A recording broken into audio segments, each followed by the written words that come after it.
कुछ बजरंग नगर का क्षेत्र है, वहाँ पर बिजली के खंभे लगे हुए हैं लेकिन तार नहीं लगा हुआ है। और एक समस्या और है कि उधर जो ये पानी का पाइपलाइन है, तो सरकार यह पहल क्यों नहीं करती है कि जो सरकारी बैंक है उन लोगों को भी उसी तरह से काम करना पड़े जैसा कि निजी बैंक। निजीकरण जो है वो देश के लिए बहुत अच्छी बात नहीं है। घोटाला किए वो अभी तक जेल नहीं गए, और क्या बीजेपी का योजना मुक्त कांग्रेस बना देने से विकास हो जाएगा? बीजेपी की है, मीडिया बीजेपी के है, तो फिर आरोप कौन लगाएगा? कई पत्रकार सवाल करना चाहते हैं तो या तो उनकी आईडी बंद कर दी जाती है या उस पर आरोप लगा। मुझे बहुत अच्छा लगा कि आपने एक चैनल प्रारंभ किया है। हम उम्मीद करते हैं कि आपका चैनल आपकी योग्यता और क्षमता के अनुसार बहुत आगे बढ़ेगा। नमस्कार दोस्तों, आपका अपना प्यारा YouTube channel Rohit the learner में आप सभी का स्वागत है। मैं आपका साथी, आपका दोस्त रोहित कुमार सिंह आज आपको एक मुलाकात में एक ऐसे शख्सियत से मिलवाऊंगा जो वरिष्ठ अधिवक्ता हैं। पिछले 30 सालों से वो अधिवक्ता के रूप में कार्य करते हुए आ रहे हैं, सोशल वर्कर हैं, बीजेपी के लीडर भी हैं, और साथ में उन्होंने अपने क्षेत्र में नगर परिषद का पद भी संभाल चुके हैं। तो उनसे हम ढेर सारी बातें करेंगे और जानने की कोशिश करेंगे कि अभी क्या क्या समस्याएं उनके क्षेत्र में, और साथ ही नेशनल लेवल का जो पॉलिटिक्स है और स्टेट लेवल का जो पॉलिटिक्स है उसमें क्या फ़र्क है। इन सारी चीज़ों को जानने की कोशिश करेंगे। तो मैं आपको आज मिलवाता हूं एक ऐसे ही शख्सियत से, राम प्रकाश जी। प्रकाश जी, आपका स्वागत है हमारे इस चैनल में। हमारे दर्शकों के लिए आपने अपना बहुमूल्य समय निकाला, इसके लिए आपका बहुत बहुत स्वागत है। चलिए, धन्यवाद आपका। जी, आप चेयरमैन भी रह चुके हैं और आप बीजेपी को लीड भी करते हैं। तो अभी जो समस्या आपके क्षेत्र में देखने को मिल रही है उसमें सबसे महत्वपूर्ण है बिजली की समस्या। लोग घरों में रहे तो कैसे रहें, बच्चों की पढ़ाई करनी है, फिर घर के जितने भी सारे काम है वो शाम के समय ही शुरू होता है, और उस वक्त जो बिजली कटती है सो रात को 10 बजे आती है। फिर सुबह जैसे सुबह होता है उस समय भी बिजली नहीं रहती। कहने का तात्पर्य है कि बिजली की समस्या से सारे लोग जूझ रहे हैं। तो इसमें क्या सोल्यूशन हो सकता है और आप इसको किस रूप से देखते हैं? देखिए, वर्तमान सरकार जो है वो बिजली के मुद्दे पर गंभीर नहीं है। हम कह सकते हैं कि पिछले जब रघुवर दास की सरकार थी तब एक बार हमारी मंत्री नीरज यादव ने कहा था कि कोडरमा को 0 कट बिजली देंगे। जी। उस समय लोग बताए कुछ दिन अगर बिजली न मिल पाया तो लोगों ने यह कहना शुरू कर दिया कि यही 0 कट बिजली है, और कमोबेश 22 घंटे से लेकर के 20-22 घंटे तक लगातार रघुवर दास की सरकार ने बिजली देने का काम किया जी। और उसको मतलब यूँ कहें कि पूरे क्षेत्र की जनता ने उसको अप्रिसिएट किया और माना कि वास्तव में ये 0 कट बिजली का देने की जो बात सरकार ने किया था वह दिया जा रहा। आपको मैं अभी जानकारी देना चाहूँगा कि कुल 40 MVA झारखंड विद्युत बोर्ड को मिल रहा था डीवीसी से। बिल्कुल, ये उस समय की सरकार का ये प्रयास रहा कि 25 मेगावाट बिजली जो है बांझेडी से प्राप्त करने का काम किया, और जिले के कुल खपत 65 मेगावाट की पूर्ति झारखंड सरकार के द्वारा किया जा रहा था। जहाँ तक वर्तमान समय में बिजली देने का ये जो कार्य चल रहा है, जो लोगों को मिल रहा है, हमको नहीं लगता है कि इतना बुरी स्थिति, इतना खराब स्थिति कभी देखने को मिला था। 10-10 घंटे 8-8 घंटे लगातार बिजली काटना, सरकार का यह दुहाई देना कि डीवीसी को पैसा नहीं दे पाए हैं जिसके वजह से बिजली काटा जा रहा है, ये कोरोना है। कंज्यूमर लोग जो हैं, जो हमारे बिजली विभाग के जितने भी सब्सक्राइबर हैं, जितने भी कंज्यूमर हैं, वो संपूर्ण बिजली बिल का भुगतान करते हैं। अगर बकाया कहीं है तो वो सरकारी कार्यालयों का है, जनता के पास बिजली विभाग का कोई बकाया नहीं है। जी बिल्कुल। तो सर, एक चीज़ और देखने को मिल रहा है कि आपके समय में भी कई जगह पर जो पोल लगे हुए थे पिछले 3 साल में, वो पोल अभी भी ज्यों का त्यों पड़ा हुआ है, ना ही उस पर तार लग पाया है और ना ही उसमें बिजली बिछाई गई है। तो इस समस्या से भी लोग जूझ रहे हैं, तो इस पर क्या कहना चाहेंगे? नहीं, ऐसा नहीं है। बिजली के पोल खंभे गाड़ने का जो समस्या था वो पिछली सरकार ने पूरा कर दिया। नहीं, वो खंभे लगे हैं बट उसमें सुना जाए, वो खंभे लगे हैं और सभी खंभों में तार बिछा। आप देख रहे होंगे कि पूरे नगर परिषद क्षेत्र में 3100 बिजली के खंभे थे, और हम लोग जब नगर परिषद के मैं चेयरमैन था तो मैंने सरकार को प्रस्ताव दिया था कि ईच एंड एवरी पोल में जो स्ट्रीट लाइट लगे, और हम लोगों ने LED लाइट लगाने का काम किया। इसी बीच में जब अधिक खंभे लगा दिए गए सरकार के द्वारा तो 500 खंभे और बढ़ गए। पूरे शहर में 500 खंभे और बढ़ गए, बिजली के पोल बढ़ गए।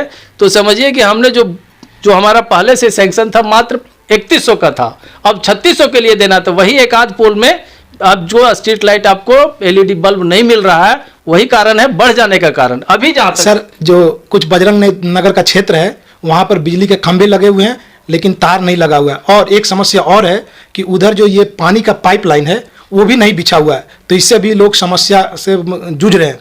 और एक चीज़ और देखने को मिल रहा है अभी कि जो पानी आ रहा है तो उसमें बहुत गंदगी आता है। और आपके समय में भी देखा हूँ कि आप बहुत अग्रसर आगे बढ़ के सारे मशीनों को ठीक करा रहे थे। आपका कहना था कि वो मशीनें पुराने हो चुका है, इस वजह से वो सही प्रॉपर काम नहीं कर रहा है।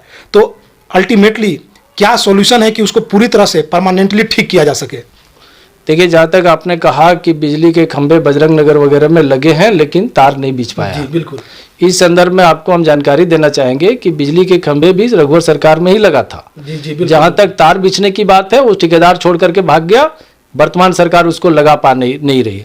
और जहाँ अभी बल्ब, ये जो बिजली के पोल नहीं गाड़े जा चुके हैं, वो सिर्फ नए मोहल्ले, नए बसे हुए लोग हैं, वहाँ कुछ इलाकों में बाकी रह गया है। वर्तमान सरकार का यह दायित्व है कि वहाँ तक बिजली पहुंचाने का काम करे। जी बिल्कुल। एक बात और जो आपने कहा कि पानी का, तो मैं आपको बताऊं कि पानी के बारे में पूरे शहर में मैं बहुत बेहतरीन काम किया था और मैंने सरकार को लिखा था और सरकार को यह बताने का काम किया था व्यक्तिगत तौर पर रघुवर दास जी से मिल करके कि वर्तमान जो पानी का सिस्टम देने का है, जैसे आपको इंटेक वेल है, WTP है, ये सब जो है वो वर्षों पुराने हैं और जर्जर हो गए।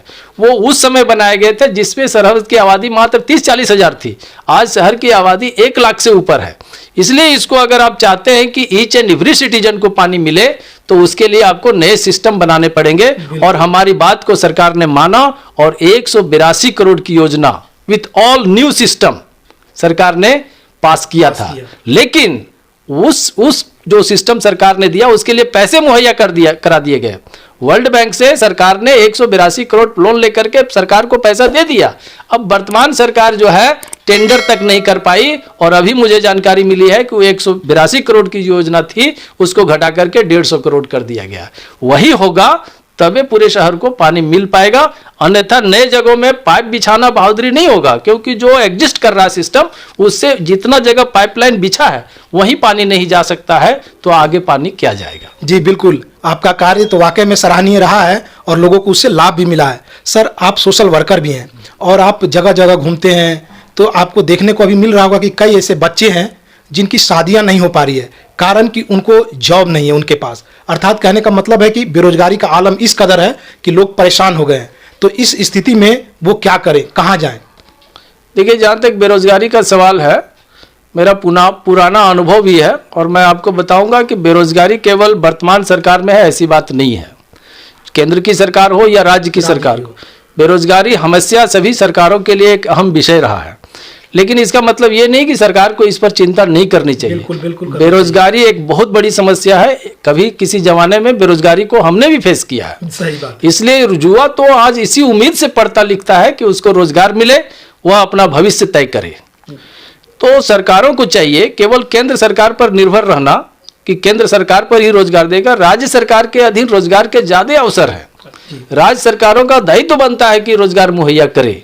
सर, एक बात है कि अभी राज्य सरकार की तरफ से एक स्टेटमेंट आया कि आप मुर्गी पालन करो या फिर अंडे बेचो।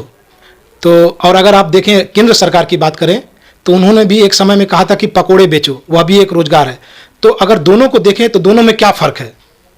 नहीं, फर्क नहीं कहा जा सकता। फर्क यह है कि देखिए, पकोड़े बेचने का सेंस ये नहीं था कि पकोड़ा ही बेचो। पकोड़े बेचने का सेंस यह था कि कुछ स्वयं करो। नहीं तो हर लीडर लोग तो क्लैरिफाई अपनी बातों को करते ही हैं, लेकिन इसमें तो जो बीच के वर्ग हैं, सिटीजन्स हैं, वो पीछे जाते हैं, तो उनको क्या मिलेगा? नहीं, ऐसा है कि रोजगार सरकार को देना चाहिए, ये मैं मानता हूं। और रोजगार देश की बड़ी समस्या है, खास करके युवाओं की बड़ी समस्या है।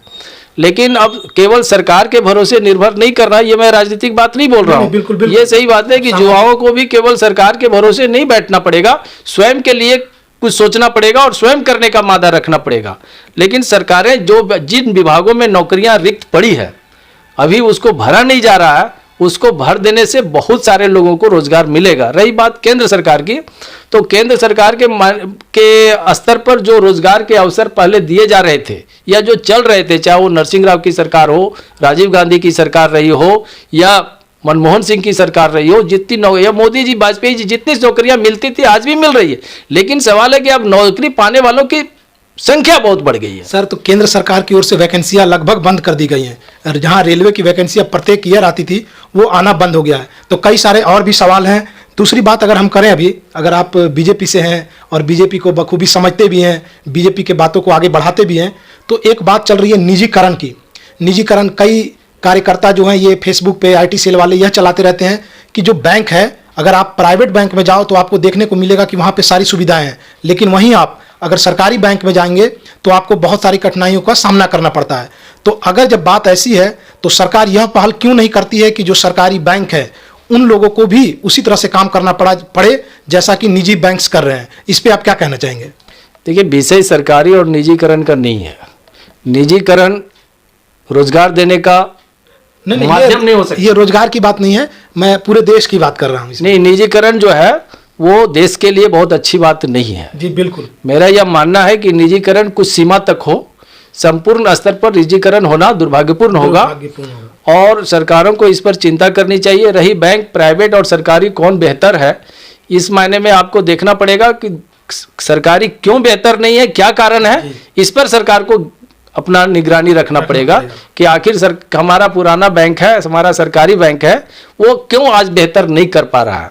हो क्या रहा है कि सरकार के माध्यम से जो ऋण वितरण कर रहा है उसको लोग व्यक्तिगत ऋण मांग रहे हैं, लेकिन प्राइवेट बैंक जो ऋण देते हैं वो अपने स्तर से वसूलने का बहुत सारे तरीके अपना लेते हैं और सरकार अपने स्तर से वो कर नहीं पाती और करनी भी नहीं पाएगी, क्योंकि राजनीतिक दलों का उस पर दबाव रहता है। कई राजनीतिक दल सवाल उठाते हैं। अब देखिए, बार बार यह विषय आता है कि जो है ये ऋण माफ हो। ऋण माफ करना किसी भी सरकार के लिए अच्छी बात नहीं हो सकती है। ये अर्थव्यवस्था को चलाने के लिए ऋण माफी योजना चाहे जिस सरकार ने भी पैदा किया हो, बीजेपी हो, कांग्रेस हो या अन्य कोई राजनीतिक दल की सरकार रही हो, उसने जो अगर माफी योजना शुरू किया ये गलत है। रही बात बैंक, तो बैंक सरकार का है और सरकार का रहेगा। जी बिल्कुल, अभी आप देख रहे हैं और अभी और भी इनसे बातें करेंगे। अभी आप एक मुलाकात में राम प्रकाश जी को सुन रहे हैं। ये बीजेपी के लीडर हैं और चेयरमैन भी रह चुके हैं अपने नगर में। साथ ही ये 30 वर्षों से अधिवक्ता के पद पर काबिज हैं और ये प्रखर वक्ता भी है। इनके बातों से आपको लग रहा होगा, तो इनसे और भी प्यारी बातें करते हैं। सर, बात ऐसा है कि बीजेपी सरकार में एक समय था जब हमारे मोदी जी कहते थे कि कांग्रेसी घोटालों का सरकार है, तो जो घोटाला किए वो अभी तक जेल नहीं गए। और क्या बीजेपी का योजना मुक्त कांग्रेस बना देने से विकास हो जाएगा? इसको आप किस रूप से देखते हैं?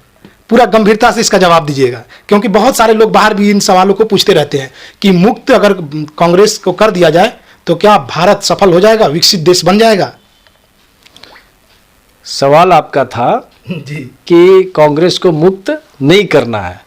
कांग्रेस स्वयं मुक्त हो जा रही है। सरकार की, कांग्रेस की जो नीतियां रही है और कांग्रेस के जो कार्यक्रम रहे हैं उससे सरकार स्वयं मुक्त हो जाएगी।